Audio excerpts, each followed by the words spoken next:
today, Mike.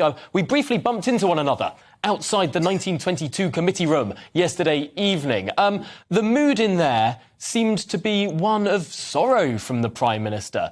Is the party ready to move on? Well, I think most of the party recognise that a lot of what's described in Sue Gray's report shouldn't have happened. The Prime Minister was right to apologise for it, but we think Boris Johnson remains the best person to lead both the party and the country through, obviously, a time where there are some massive challenges that the Prime Minister was just referring to in your clip.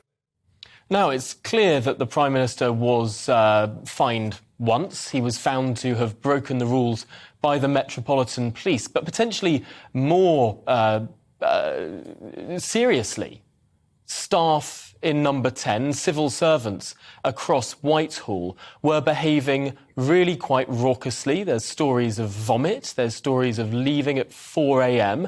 None of these stories, of course, involved the Prime Minister himself.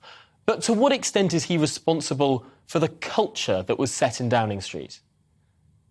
Yeah, and I think the one new thing, or one set of things that we learned yesterday that we didn't know last week, and it actually does really answer the question people have been asking as to why at some of these events members of staff were issued with fines, but the Prime Minister, who had apparently been present at those events, wasn't issued with them. And we know it's because the Prime Minister went along to what was a workplace event to thank staff who were for leaving, spoke for 10 minutes and went, whereas what happened afterwards was clearly unacceptable and couldn't be described as a work event in any stretch of the imagination. I think the Prime Minister is obviously responsible for setting the culture. He's not responsible for managing the staffing structures in Number 10. Obviously, that's where you do need officials to be managing staff.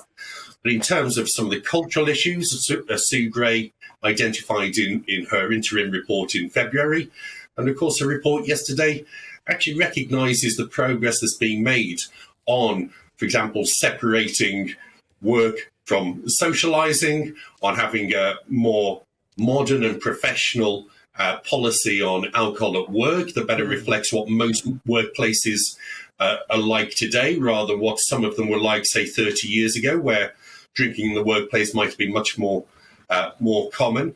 And the new processes so that people who do have concerns, are able to raise them, to be taken seriously, and actually know that they're going to be treated fairly. They're not going to be penalised for raising legitimate concerns. All of those are being addressed, and I think that's really important progress.